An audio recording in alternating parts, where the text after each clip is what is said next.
ಆ, ಎರಡು ಭಾಗದ ಜನ ಬಂದು ನನ್ನನ್ನ ಭೇಟಿಯಾಗಿ ಮನವಿಯನ್ನ ಸಲ್ಲಿಸಿದ್ದಾರೆ. ಅದನ್ನ ಮಾನ್ಯ ಡಿ ಸಿ ಅವ್ರನ್ನ ಕೂಡ ಕಳಿಸಿದ್ದೆ. ಪರವಾಗಿನೂ ಕೆಲವು ಜನ ಇದ್ದಾರೆ, ಅದರ ವಿರೋಧವಾಗಿನೂ ಕೆಲವು ಜನ ಇದ್ದಾರೆ. ನಮ್ಮ ಅಂದ್ರೆ ಜಿಲ್ಲಾಡಳಿತ ಆಗಿರ್ಬೋದು, ಸರ್ಕಾರದ ಆಸೆ ಏನು ಅಂತಂದ್ರೆ ಯಾವುದೇ ಭಾಗದ ರೈತರಿಗೆ ಅನ್ಯಾಯ ಆಗ್ಬಾರ್ದು. ಯಾಕಂತಂದ್ರೆ ಬರಾಗಿ ಇದು ಬಹಳಷ್ಟು ವರ್ಷಗಳಿಂದ ಆಗ್ಬೇಕು ಅನ್ನುವಂಥ ಒಂದು ಕೂಗು. ಸೊ ಸ್ವಲ್ಪ ತಡೆ ಆಗಿದೆ, ಆದಷ್ಟು ಶೀಘ್ರದಲ್ಲಿ ಮತ್ತೆ ಪುನರಾರಂಭ ಮಾಡ್ತೀವಿ. ಬಟ್ ಎರಡೂ ಕಡೆ ಒಳ್ಳೇದಾಗೋದನ್ನ ನೋಡಿಸಿ ಅಂತ ಹೊಡ್ತೀವಿ. ನಿರ್ಮಾಣವಾಗಿದೆ. ಈಗ ಬಸ್ ಒಳಗಡೆ ಹೋಗ್ತಾ ಇಲ್ಲ, NH ಅವರು ಡೈವರ್ಷನ್ ಕೊಡ್ತಾ ಇಲ್ಲ ಅನ್ನೋದು ಈಗ ಕೆಲವು ಬಸ್ಸುಗಳು ಒಳಗಡೆ ಹೋಗ್ತಾ ಇಲ್ಲ. DC ಅವ್ರ ಮುಖಾಂತರ NH ಅವ್ರನ್ನ ಕರೆದು ಮಾತಾಡ್ತೀವಿ, ಸರಿ ಮಾಡ್ತೀವಿ.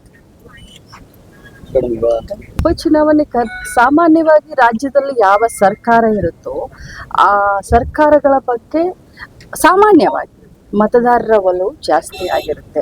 ಅದರಲ್ಲೂ ನಮ್ಮ ಗ್ಯಾರಂಟಿಗಳಿಂದ ಇವತ್ತು ನಾವು ಮನೆಯನ್ನ ತಲುಪಿದ್ದೇವೆ. ಅಭಿವೃದ್ಧಿಯ ಜೊತೆಯಲ್ಲಿ ಅವರ ಬೇಸಿಕ್ ಇನ್ಕಮ್ ಕೂಡ ಜಾಸ್ತಿ ಮಾಡಿದ್ದೇವೆ. ಎಸ್ಪೆಷಲಿ ಮಹಿಳಾ ಮತದಾರರು ಬಹಳಷ್ಟು ಸಂತೋಷದಿಂದ ಇದ್ದಾರೆ. ನಮಗೆ ವಿಶ್ವಾಸವಿದೆ, ಎರಡು ಬೈ ಎಲೆಕ್ಷನ್ ಅಲ್ಲಿ ನಾವು ಗೆಲ್ತೀವಿ. ಇಲೆಕ್ಷನ್ ಅಂತಂದ್ರೆ ಸಾಮಾನ್ಯವಾಗಿ ಈ ರೀತಿ ಎಲ್ಲ ಇದ್ದೇ ಇರುತ್ತೆ, ಅದು ಏನ್ ನಮ್ಗೇನು ಹೊಸದಲ್ಲ. ಯಾಕಂದ್ರೆ ಪ್ರಜಾಪ್ರಭುತ್ವದಲ್ಲಿ ಪ್ರತಿಯೊಬ್ಬರಿಗೂ ಹಕ್ಕಿದೆ, ಆಸೆ ಇದೆ, ನಾನು ಕೂಡ ಆ ಮೆಟ್ಲನ್ನ ಹತ್ಬೇಕನ್ನುವಂಥದ್ದು. ಸೊ ಯಾರಿಗೂ ತಪ್ಪು ಅಂತ ಹೇಳೋದಿಲ್ಲ, but winning is the criteria.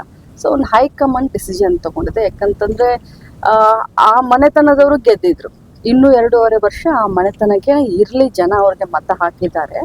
So ಅವರ ಮರಣದಿಂದ ಅದು ತೆರವಾದಂಥ ಸ್ಥಾನಗಳು. ಸೊ ಆ ಮನೆತನದವ್ರಿಗೆ ಕೊಡಬೇಕು ಅಂತ ಹೈಕಮಾಂಡ್ ಡಿಸಿಷನ್ ತಗೊಂಡಾಗ ಡೆಫಿನೆಟ್ ಆಗಿ ಅವರೆಲ್ಲರ ಹತ್ತಿರ ನಾವು ಮಾತಾಡಿ ಹಿಂದೆ ತೆಗೆದುಕೊಳ್ಳುವಂಥ ಕೆಲಸ ನಾವು ಮಾಡ್ತೀವಿ. ಅದಾಗಲಿಲ್ಲ ಅಂತಂದ್ರೂ ಕೂಡ ಇಲೆಕ್ಷನ್ನ ಗೆಲ್ಲೋಕೆ ಏನೇನು ಕಾರ್ಯತಂತ್ರ ರೂಪಿಸ್ಬೇಕು ಅದನ್ನೆಲ್ಲ ಮಾಡ್ತೀವಿ.